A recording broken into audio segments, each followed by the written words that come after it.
oh, silver's fallen back to 76. It almost got back up to 90 a week or two ago. I think this is a beautiful breakout and consolidation in the silver market. That India SEBI rule, kind of up to 35% of $385 billion equity fund pool now going into silver and gold instruments. Gold and silver kind of rallied off of that. And then when rumors became a fact, there was a tendency to sell, which is typical market behavior. But I think you're going to see a steady upturn in demand. Investors are going to be looking for a safe haven, for an inflation hedge. And I do think we're going to get a big decline in the stock market at some point. You know, I mean, I started getting people into gold under 300 and silver under $5. Now you need $4,500 to buy an ounce of gold. The dollar's already lost 99% of its purchasing power. Try to buy the pullbacks more than the rallies. Build the portfolio for me. New money coming in today. Give me kind of percentages. Physical gold, silver, miners, foreign equities. Do you do cash, tokenized gold? I mean, how do you really actually allocate it? Last time you were in this chair, I think it was the end of February, silver was approaching $90. I mean, the CMA had just halted Globex metals right at the first notice day. You told me you kind of had no idea if it was a coincidence or something more deliberate, but I mean, silver, it's 76 this morning. So let me ask you directly, I mean, did the silver squeeze fail? Did it get delayed? Did the paper market kind of suppress what is still a real physical market problem? Which one do you think? Well, remember, after that, silver went on to top $125 an ounce after that interview. Yeah. Now, what's significant is not, oh, silver's fallen back to 76. What's significant is that we blew through 50. And, you know, that was really the overhead resistance dating back to the Hunt brothers in 1980. And we couldn't even get to 50 in 2011 when gold went above 2000. But then we blew through it, you know, like a hot knife through butter. And we went way up to 125. So that was a massive breakout. It doesn't surprise me that we couldn't sustain that big a move in such a short period of time. But what should be impressive to anybody is that we never went back below 50. We never went anywhere near 50. We broke out, and now we're consolidating really in the 70s. And we've had, you know, we almost got back up to 90 a week or two ago. So I think this is a beautiful breakout and consolidation in the silver market. Silver collapsed nearly 40% from its peak. Yet the one level institutions failed to reclaim was the breakout line that mattered for 4 decades.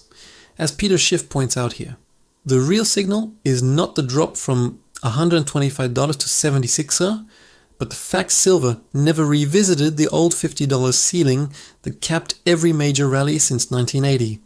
Retail sees volatility, while macro funds see structural repricing. That distinction determines whether investors panic out or position early.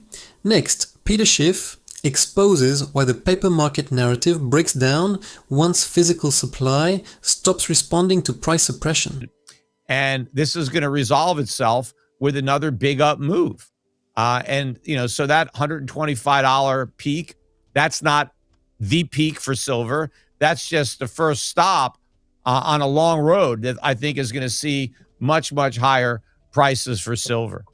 Talk to me a little bit about the retail demand. I mean, you got into it briefly there. I remember that last interview. We were also talking about that India SEBI rule, kind of up to 35% of $385 billion equity fund pool now going into silver and gold instruments. I mean, they moved to kind of domestic spot pricing as well on that one. That's been only live for nearly 2 months. I mean, are you seeing any capital show up in the physical market, or is it still mostly going through paper?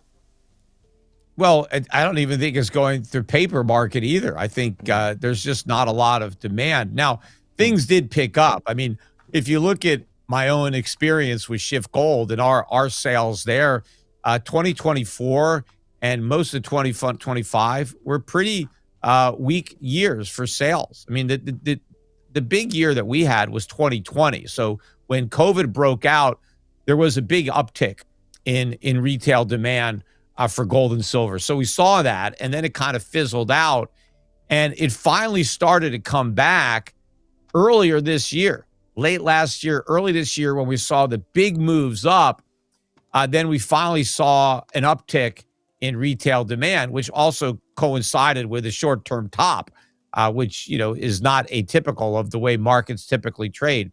India quietly opened access for billions in managed capital to flow into precious metals, yet retail participation remains historically weak.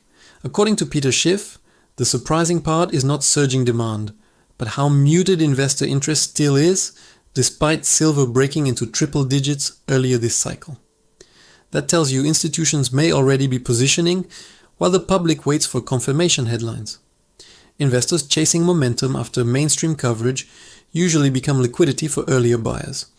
Next, Peter Schiff reveals why weak retail demand may actually be the strongest bullish signal in the entire metals market. But I think that even though demand has come off a bit, it's higher now than it was. And I think it's going to continue. I think this correction has maybe scared a few people out of the market. And I think the media has, highlighted the correction to try to convince people, oh, look, gold's down $1,000. Look where silver, it's not a safe haven. Silver and gold, they were supposed to go up when we had a war, and instead they went down, which is true because they went up so much before the war. It was pretty obvious something was going to happen with Iran in the months leading up to it. So I think gold and silver kind of rallied off of that. And then when when the rumors became a fact, there was a tendency to sell, which is typical market behavior. But I think you're going to see a steady upturn in demand. As I said, private investors, both retail and institutional, I think the hedge funds, the pensions, the endowments, I think they're going to start moving into gold. And a lot of that money is going to come out of fixed income, not so much out of the stock market, but out of the bond market. And even you saw, it was about a year ago, I think it was Morgan Stanley that talked about tweaking the 60-40 portfolio to make it 60-20-20, where you cut your bond portfolio in half and you put the other half into gold. Markets sold gold after geopolitical escalation. But that reaction may expose how disconnected financial media narratives have become from actual capital flows. What Peter Schiff is highlighting is that metals rallied before the conflict became official, meaning institutional money was already pricing instability while retail waited for television headlines. Meanwhile, major firms are openly discussing reducing bond exposure in favor of gold allocations. That shift matters because pension flows move slowly, but once they start, they rarely reverse quickly. Next, Peter Schiff unravels why bond markets may become the real trigger behind the next gold acceleration phase. I think investors are going to be looking for a safe haven, for an inflation hedge. And I do think we're going to get a big decline in the stock market at some point. We're at nosebleed valuations in a big AI tech bubble that's at some point going to burst.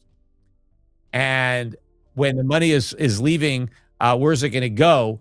I think it's much more likely to go to gold than U.S. dollars and certainly U.S. treasuries. You brought up an interesting one there, and it's important because most people, they try to not buy at the top, but a lot of people often, especially retail, often arrives a little late to the party. How do ordinary investors kind of avoid becoming that exit liquidity in a silver spike or maybe a gold spike? Well, if you bought, $120 silver or $5,600 gold, I don't think you were necessarily late to the party because the party's not over. Mm-hmm. But sure, yeah, you should have bought. You didn't have to wait for those spikes to buy. And generally, when we have spikes like that, I tell people, look, you could buy, but, don't buy everything. Keep, money aside so that if it comes down, you could buy more. And, I had been advising my clients for over 20 years to steadily buy gold and silver when they have extra money. And so, yes, you might be buying the highs sometimes, but you're also buying the pullbacks. If the AI bubble unwinds the way previous liquidity bubbles did, retirement portfolios tied heavily to index funds could face brutal repricing.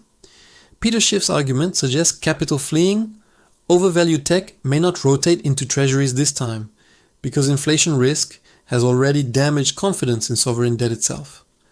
That leaves gold and silver positioned less as speculation and more as financial insurance. Investors waiting for the perfect entry often discover the move already happened once fear reaches the headlines. Next, Peter Schiff reveals why disciplined accumulation beats emotional buying during every major commodity cycle. I started getting people into gold under 300 and silver under $5. So when you look back at those buys, they were pretty good.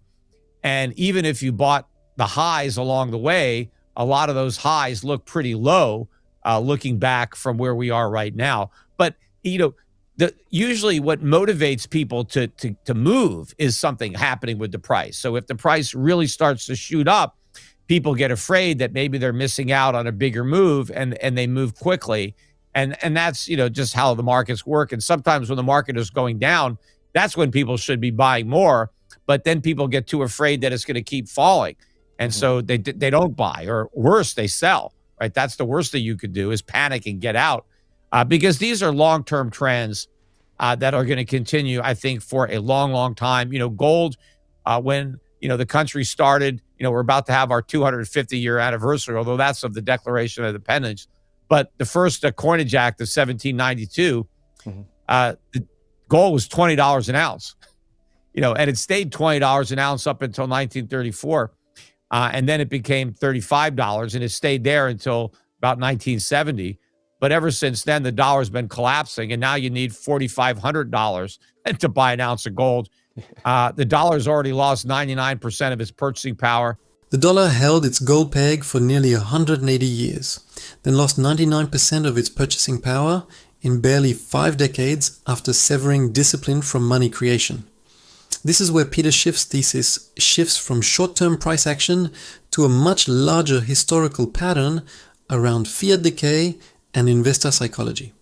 Most people only buy protection after currency damage becomes obvious, which is precisely when purchasing power has already been destroyed. Markets punish hesitation far more brutally during monetary transitions than during recessions.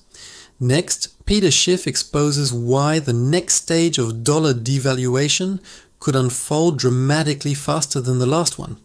It's probably going to lose another 99% from here. And so who knows, to multiply gold by 100, that's where ultimately it's going to go. The question is, how much longer is it going to take to get there? I think the dollar could lose the next 99% of its value a lot faster than it lost the first 99%. So, you got to just keep on buying. But sure, try to buy the pullbacks more than the rallies. But if it takes a rally to get some people off the fence, then that's fine. I'm confident that even if you bought the highs, you're still going to be glad that you did in a few years. But in the meantime, buy more, right? That's what pullbacks are for. They give you an opportunity to get a better deal and average your costs down. So a lot of investors watching this already own gold, they own silver, they own some miners. They've heard the warnings, they believe it. What they need now is kind of positioning. So build the portfolio for me. New money coming in today. Give me kind of percentages. Physical gold, silver, miners, foreign equities. Do you do cash, tokenized gold? How do you really actually allocate it, Yeah, well, I still think that, you want to have a lot of money in productive assets, income-generating assets. I like a lot of the foreign stocks in the emerging markets. The Federal Reserve keeps promising currency stability while expanding the exact debt structure that historically destroys purchasing power over time. As Peter Schiff points out here, the bigger risk is not temporary inflation spikes, but the accelerating speed of fiat devaluation once confidence begins breaking globally. Institutions are quietly diversifying into commodities, foreign equities, and hard assets, while retail investors still cling to cash yielding below real inflation. That disconnect slowly transfers wealth from savers to asset holders. Next, Peter Schiff reveals why productive foreign assets may outperform American financial assets during the next currency cycle. I think there's a lot of good investment value there that is going to do well regardless of what happens to gold, silver. I think that you want to have these stocks in your portfolio. I think the yields are good by and large. If you're going to get 5, 6, 7, 8% dividend yields on these operating companies and still have the liquidity of a publicly traded stock and the professional management, I think there's a lot of value there. And so we have strategies separately managed accounts, mutual funds that are, focused there. But I still think that, the mining stocks represent probably one of the best asymmetric bets you can make as far as how much these stocks can go up if I'm right. I mean, if I'm wrong, worst case, they all go bankrupt, which I think would be an extreme and very unlikely scenario. So I don't think you're going to lose all of your money if you invest in quality gold companies. You could lose a lot of it if I'm completely wrong, but you won't lose it all. On the other hand, could you make 5, 10, 20 times your money? I think so. I think that kind of upside is there. And so I think that the asymmetric outcome there means you want to have more money than you might normally have, whether you want to put, 20% of your portfolio, 15%. I had more than half my portfolio in mining stocks and, before the big move up. So I've been adding to my non-mining stocks to kind of bring it down. But mining equities remain deeply unloved despite metals prices sitting near historic highs, and that disconnect rarely lasts forever. According to Peter Schiff, the asymmetry is what matters, because quality miners could multiply several times before mainstream portfolios meaningfully rotate into the sector. Wall Street keeps treating miners like speculative trades, while institutions quietly accumulate cash-flowing commodity assets outside crowded tech exposure.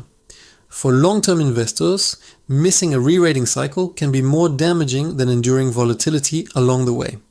Next, Peter Schiff exposes why dividend-paying foreign companies may become safer than overvalued American growth stocks. But it's well above that based on the move that we've had. But I've always said people should have at least 5 to 10% in physical gold and silver. And that could include ETFs, tokenized gold, and coins, bars that you have. But that's kind of like a minimum level. And I look at gold and silver not as an alternative really to stocks. That's the mistake that Warren Buffett always made when people would say, what do you think about gold? And he would always compare it to stocks. And he would say, well, gold just sits there. It doesn't do anything. It doesn't generate any income. And I agree. You don't want to look at gold the way you look at stocks. I look at gold the way I look at cash. It's if I don't want to buy stocks right now because I think they're too expensive or they may pull back and I want to just have some dry powder, where do I keep it? And that's, what Warren Buffett didn't think about, because I know if you put it to him that way, he would see the advantage of gold, because if you don't want to be in stocks and you want to have a lot of cash, and Buffett has a lot of cash now at Berkshire Hathaway, why isn't that cash in gold? Because there you're not giving up the income of a productive investment. You're just giving up interest that you earn on cash. Berkshire Hathaway holds enormous cash reserves, yet almost nobody asks why cash itself is automatically treated as safe, while gold is treated as speculation. What Peter Schiff is highlighting is that gold competes less with productive businesses and more with fiat liquidity, slowly losing purchasing power under inflation pressure. Central banks understand this contradiction perfectly because they continue accumulating gold while publicly defending paper currencies. Savers keeping large balances in cash may discover stability was an illusion created by nominal pricing. Next, Peter Schiff unravels why real liquidity during inflationary periods may increasingly migrate away from fiat currencies entirely. And right now, the interest that you earn on cash is not enough to cover the purchasing power that you lose by staying in cash. So I think that gold is better than owning dollars or even euros or yen or pounds or whatever currency alternative is out there. Your liquidity should be mostly in gold. And you can do that by owning the physical gold or, the ETFs or the tokens. I'm doing something with that too through T-Gold, which is my project at Schiff Gold, tgold.com, which will ultimately give you the ability to withdraw your gold in the form of a token. But in the meantime, what I want to do with T-Gold is allow people to use their gold, even without tokenizing it, as a medium of exchange so that you could send and receive gold into your account and use the gold the way you would use dollars or euros or your debit card or whatever, so you can start transacting.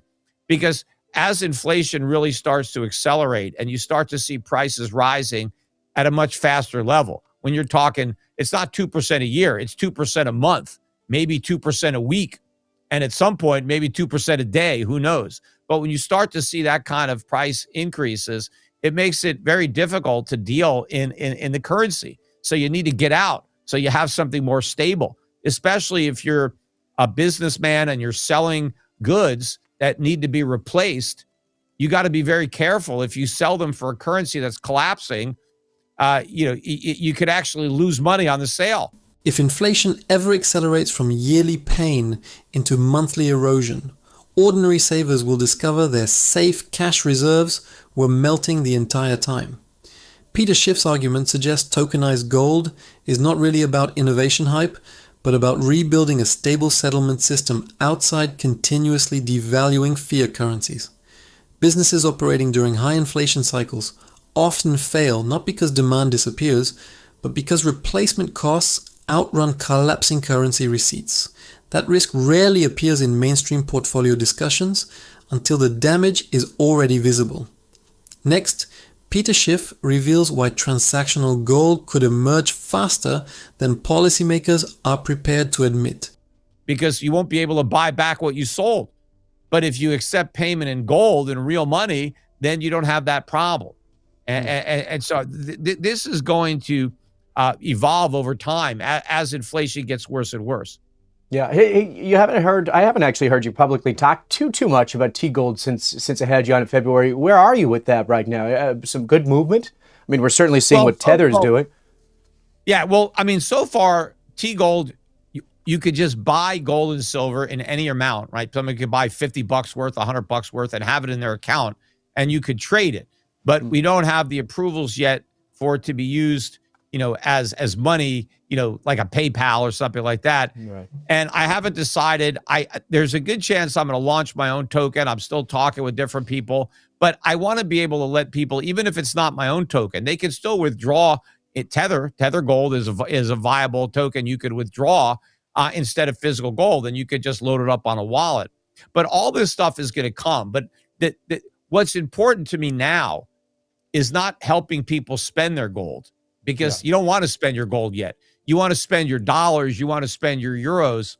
You want to save your gold until the merchants demand that to be paid in gold, right? Because Gresham's law is the bad money chases out the good money. So you get rid of your bad money and you hoard your good money, and that's gold. So right now people are willing to take paper, so pay in paper.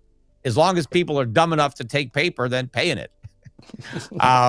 But they're at some point they're not going to want it anymore, and that's where too the tokenized gold is going to do what Bitcoin can't do and what stable coins can't do. I mean, stable coins that are backed by U.S. dollars, they can function as a medium of exchange, but they don't function as a store of value. Bitcoin doesn't function as anything. It's not a good medium of exchange, and it doesn't have any value to store. Gold does both. Gold in its tokenized form is a great medium of exchange and a store of value at the same time. It's the perfect money for the internet age. It does everything that Bitcoin promises but can't. Stablecoins process billions daily, yet nearly all remain tied to the same fiat system, losing purchasing power underneath the surface. This is where Peter Schiff's thesis shifts from commodity investing into monetary architecture itself, arguing tokenized gold may eventually solve the store of value problem digital dollars never fixed. Governments encourage digital payment adoption while simultaneously expanding debt and currency supply at historic rates. Investors ignoring that contradiction risk confusing convenience with financial security.